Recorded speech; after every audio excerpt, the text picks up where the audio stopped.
38번 볼게요. 현대과학의 초기 단계에 과학자들은 책을 출판함으로써 대개 그들의 창의적인 아이디어들을 뭐했다? 전달했다. 그러니까 과학 초창기, 현대과학의 초창기에는 책을 출판을 해서 자신들의 창의적인 생각을 전달을 했었대.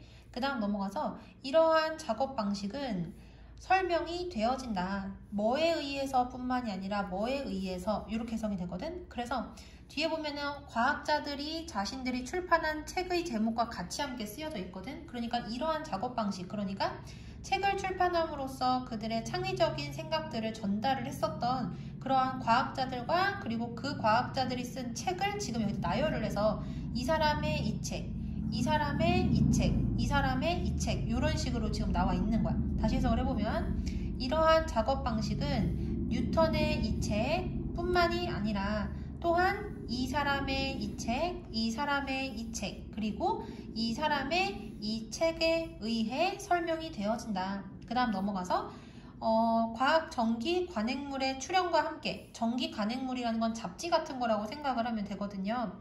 그래서 과학 전기 관행물의 예시로 지금 서치해지 절에다가 지금 써놨거든. 그래서 이러이러한 것과 같은 과학 전기 관행물의 출현과 함께 책들은 점차적으로 과학적 의사소통의 주된 형태로서 전문적인 학습지 논문에게 자리를 내어주게 되었다. 그러니까 과학 전기 관행물이라는 게 생기면서 책이 점점 전문적인 학술지 논문에게 과학적인 의사소통의 주된 형태의 자리를 빼앗기게 되었다는 얘기를 하는 거야.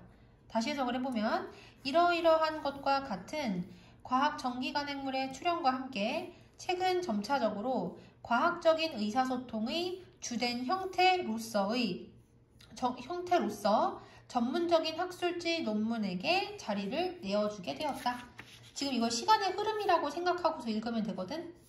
처음에는 초창기에는 책을 통해서 과학자들이 자신의 생각을 전달했었고요. 그것의 예시가 여러 권의 책과 그 책을 쓴 과학자들에 대해서 나열을 하고 있고, 그 다음에는 시간이 흘러서 전기 관행물이라는 게 생겨나서 그래서 이제 책이 전기 관행물, 전문적인 학습지 논문 이런 거에다가 자리를 빼앗기게 되었다까지 얘기를 한 거야. 일단 넘어가서 근데 우리가 아직도 전문 학술지만을 가지고서 과학에 대해서 우리가 알게 되진 않잖아요. 그래서 꼭 다 그런 것만 아니다 라고 얘기를 지금 해주고 있어. 물론 책들은 완전히 버려지지는 않았다. 다윈의 종의 기원이라는 책이 보여주는 것처럼, 여기서 뭐처럼이라고 해석이 되고요. 그 다음 넘어가서 124번 보시면 이븐소, 그럼에도 불구하고 뭐 그렇다 하더라도 이 정도로 해석을 하면 되고, 그 다음에 가주어, 여기가 진주어고요. 그리고 이 투부정사의 동작을 의미상의 주어인 과학자들이 하고 있기 때문에 여기다가 따로 쓴 거야. 그럼 해석이 어떻게 돼요? 누구누구가 뭐뭐 하는 것은 결국 가능하게 되었다. 이렇게 해석을 하면 되지. 자, 해석을 해볼게요. 그렇다 하더라도 과학자들이, 그 다음에 괄호가 하나, 두 개니까 여기 먼저 해석을 해야 되고, 여기가 해석이 트리트먼트라는 단어 때문에 조금 어렵게 느껴질 수가 있거든. 트리트먼트는 주로 취급이나 대우라는 뜻으로 많이 사용이 되는데 표현이라고 해석이 되기도 해. 그래서 여기선 얘를 표현이라고 생각을 하고서 해석을 한번 해볼게요. 그렇다 하더라도 과학자들이 그들의 생각에 대하여 한 권의 책 길이의 표현을 출판하는 것 없이 그들의 창의적인 기여에 대하여 명성을 세우는 것은 결국에는 어떻게 되었다? 가능하게 되었다. 그러니까 방금 앞문장에서 책이 완전히 과학에서 사라지진 않았다 그 얘기를 했잖아.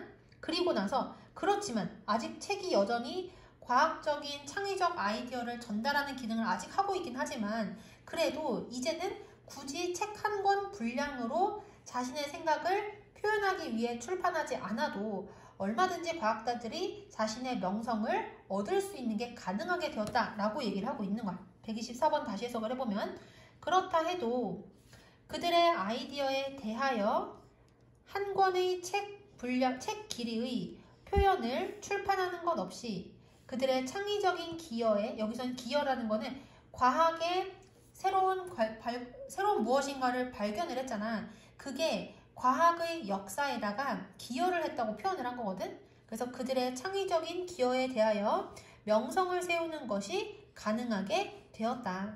예를 들어 한 다음에 책의 출판 없이 명성을 세운 예인 아인슈타인의 이야기가 나오는 거야. 예를 들어서 한 다음에 관계대명사절이 여기 that부터 끝까지 해당이 되거든요. 그래서 괄호치고 화살표 앞쪽으로. 그리고 얘가 사형식 동사로서 누구누구에게 무엇을 가져다 주다 이렇게 해석을 할 거고요. concerning은 전치사야. 뭐뭐에 관하여 라는 전치사거든. 그래서 땡땡땡에 관하여 뭐 이런 식으로 해석을 하면 되겠지. 그리고 괄호를 친 거를 무시를 해보면은 동사가 또 뭐 있어요? appear이 동사가 되겠지. 근데 얘는 1형식 동사도 되고 2형식 동사도 되는데 뒤에는 보니까 괄호를 쳐서 아무것도 없잖아. 그 얘기는 몇 형식이다? 1형식이다. 그래서 appear이 1형식일 때는 뜻이 뭐냐? 여기 써놓을게요. appear은 1형식이면 나타나다 또는 등장하다라는 뜻이고 2형식일 때는 뭐뭐처럼 보이다 이렇게 해석이 돼요. 자, 그럼 다시 한번 해석을 해볼게. 예를 들어서 아인슈타인에게 사형식이라고 했지. 아인슈타인에게 그의 노벨상을 가져다 준. 한 다음에 여기 차례대로 할 거야. 특수상대성 이론과 그리고 광전 효과에 관한 그러한 혁명적인 생각들은 이러이러한 곳에, 여기서 얘가 잡지 이름이야. 이러이러한 곳에 논문으로서 어떻게 됐다? 등장을 했다. 다시 해석해 볼게요.